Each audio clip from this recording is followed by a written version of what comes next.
风雪是你，平淡是你，清贫是你，荣华是你，心底的温柔也只能对你。听到这几句话，大家都能够想得出来，这个是形容男女双方的爱情。大家好，我是秋平，我现在在重庆的大山东中。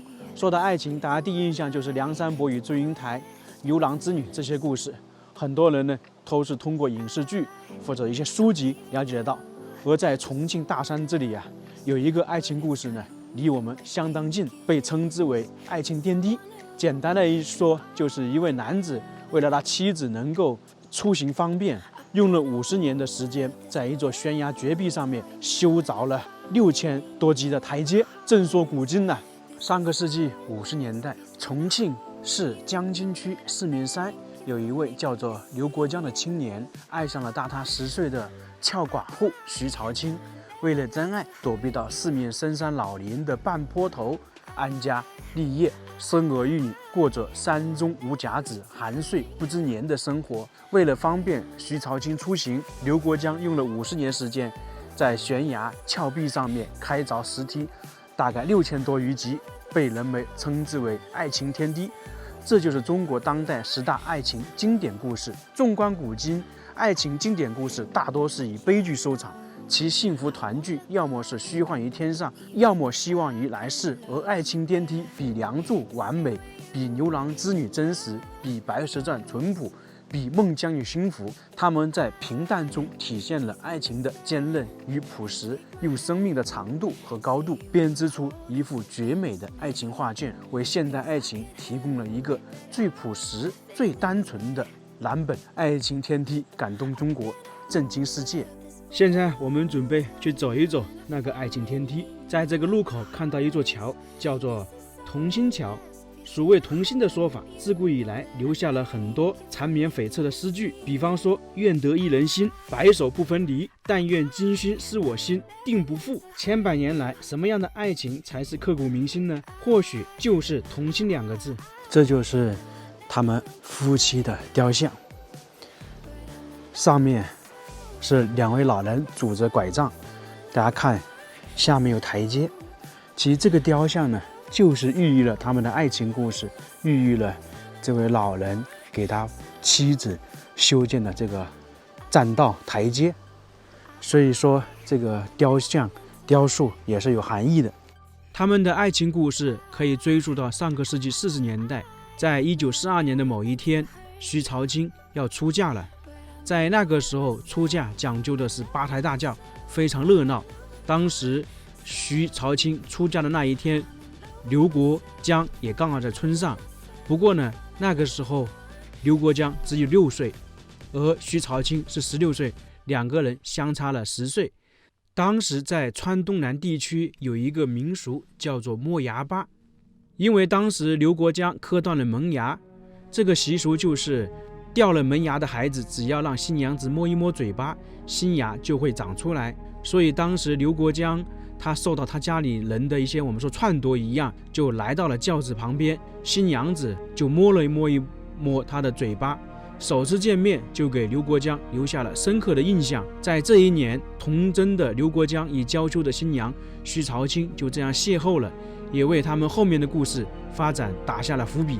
就这样过了10年，在徐朝清26岁的时候，她的丈夫因疾病去世，她就成了寡妇，带着4个小孩生活。在当时这种大山里面有另外一种习俗，就是为了避免家族财产和子嗣外流，当地呢或有转房之俗，就是女子嫁给亡夫的弟兄。徐朝清的丈夫是姓吴，在她丈夫去世之后，吴家呢要徐朝清转嫁给她丈夫的兄长，但其兄长是一个驼背老人，徐朝清呢便拒绝了这样的安排，独立带着孩子生活。为什么会独立呢？主要是当时吴家呢看到徐朝清不同意，于是呢就完全不管徐朝清和他的小孩了。这样的话，徐朝清的那个生活就比较困难。按照徐朝清回忆讲，娃娃拖多了，老人也不咋管，钱也没有，就去捡火炭王，俗称的野菌、红子菌等等，捡来呢就放在锅里煮。当时他们盐也没有，于是呢就编草鞋卖，5分钱一双， 3分钱1斤盐巴，卖了草鞋去买盐巴，油也没有。从徐朝清的回忆也能够想象得出来，当时他们生活的艰辛。后来有一天，徐朝清带着孩子在河边洗衣服，他的一个小孩不小心掉进了水里。当时在附近的刘国江听到呼喊声，迅速跑过来冲进水里救起了孩子。刘国江在一个村里面，他肯定也听过徐朝清的故事。这个时候呢，他就对徐朝清以及他的子女产生了深深的同情。有了同情，从这个时候开始，刘国江就经常主动上门帮徐朝清做一些体力活，比如说担水劈柴、除草种地、照应家务。就这样过了3年，他们一起承受着风雨，一起感受着辛劳，一起体会简单的幸福，没有缠绵悱恻，从而彼此走进了对方的心里。当时刘国江和徐朝清的恋情受到了各种阻力，普遍的说法是寡妇再嫁，年龄差距。因为徐朝清比刘国江整整大了10岁，并且呢还带了4个小孩。当时刘国江家里算是条件一般，他的亲戚包括父母都不愿意刘国江娶大10岁的。当时在整个村子里面，各种的流言蜚语很多，有些人就对着徐朝清讲，刘国江那么年轻，以后还是会变心的。有些人就对刘国江讲，你找一个大10岁的干嘛呢？对当时刘国江和徐朝清而言，他们的压力还是很大的。于是1956年8月，刘国江毅然带着徐朝清和他的4个小孩私奔了，攀上一条野兽和猎人踩出的小径，几个人走进了人烟稀少的大山深处。在当时可以这样说，刘国江和徐朝清是为了追寻爱情，放弃了稳定且有保障的集体生产，远离了漫天的飞短流长，远离了熟悉的村庄亲友，开始了一家人相互扶持、自力更生的隐居生活。刘国江和徐朝清隐居在四面山的半坡桃，整个山海拔大概1000多米，他们生活的地方大概是800米，悬崖峭壁，古树参天，竹海青翠。当时他们来到这个地方，什么都没有，房子没有，田地没有，他们就先住在岩洞里面住了一段时间，然后慢慢把房屋建起来了。同时呢，开始自力更生，种植一些粮食，养一些蜜蜂。在大山隐居的生活当中，刘国江和徐朝清后面又生下了4个小孩，本身有8个小孩，其中有1个夭折了。他们呢自力更生，靠野菜和双手养大了7个孩子。尽管说他们是在大山里面隐居，但是偶尔还是要会出来，比方说赶场，因为他们必须购买必须的生活用品。那当时他们进山的时候是没有道路，只是沿着猎人一些泥泞的小道走进走出，这样是非常不方便也不安全。毕竟他们是住在大山的半坡上面，海拔还是比较高，一路都是悬崖峭壁。于是刘国江为了让自己的家人出行方便，也是为了让徐朝清进出方便，他就在悬崖边开始修建道路。我们这样回想一下，这个地方基本都是石头，那么当时他采用的工具基本上是钢钎、铁锤，他们的撞击声一直在这个山谷里面回荡。50多年的时间，除了农忙的时候，只要有空闲，刘国江就在这个悬崖上面开凿道路。在50年不停的开凿，一条6000多级的山路就在他简陋的手和斧头、钢钎等开凿下向山外延伸。一件看似不可能完成的事情，在爱的支撑下完成了。刘国江用时间和钢钎斧头开辟了一条爱与幸福的通途，爱情天梯就这样诞生了。2001年的春秋，一对户外探险的人来到这个人烟罕至的高山，发现住着2位老人。从这个时候开始，他们的爱情故事被人熟知。不过非常遗憾的就是2007年刘国江老先生去世，2012年徐朝清也去世了。看看前方那个风景啊，真是漂亮。我们现在去走一走那个爱情天梯，这里还有路牌，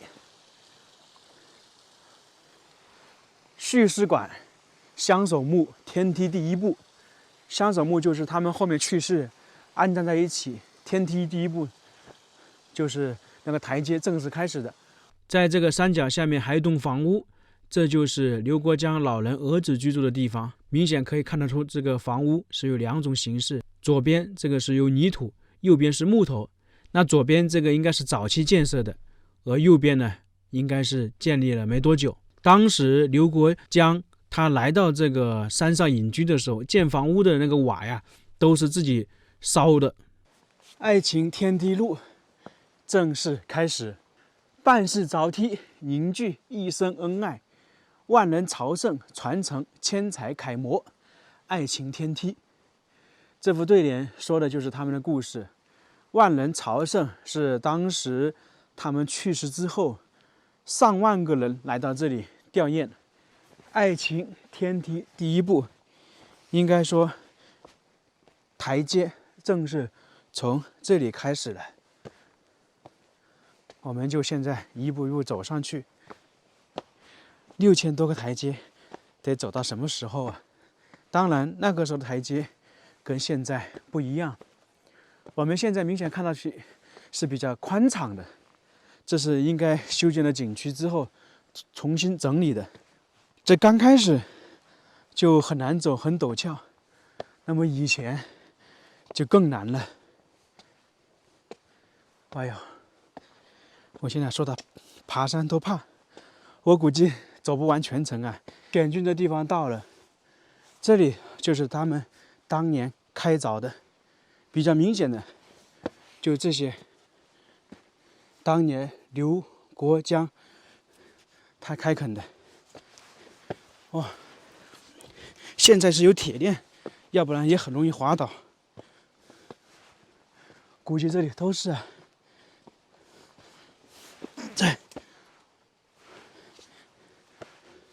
这里都有70、80度的坡了。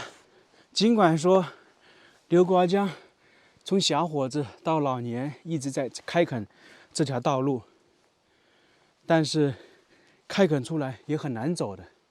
我们现在经过修缮都这么难，他当时就更不容易了。在这样上面，既要开垦，还要保证安全。其实我猜想，当时刘国江先生可能开垦的时候，在这些地方估计也摔倒过。这里应该就是当年他自己开凿的。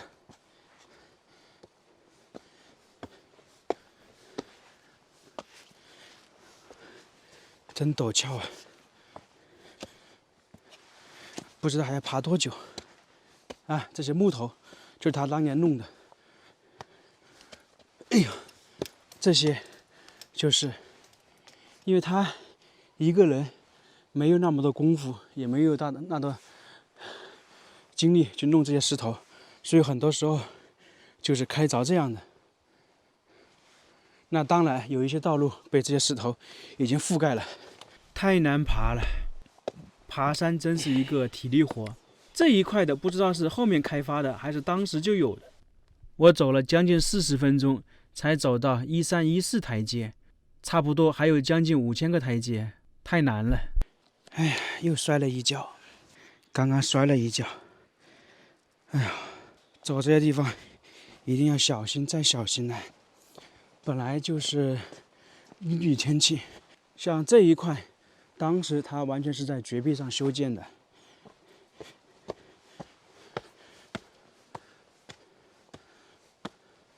这完全是在崖壁上开凿的，就这一块。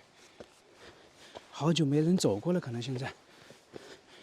我们看看这里，我都不想爬上去了，因为刚才摔了一跤，我就不走上去了。因为刚刚摔的脚有点疼，并且台阶还有将近5000个，我就不往上爬了。主要是比较滑，又是在下点毛毛雨，挺可惜的，没有坚持到最后。爱情天梯现在已经成了一个名副其实的景区，来这里的年轻人看这对神仙眷侣的爱情神话，可能也使很多年轻人又相信爱情了。看完了，你相不相信爱情？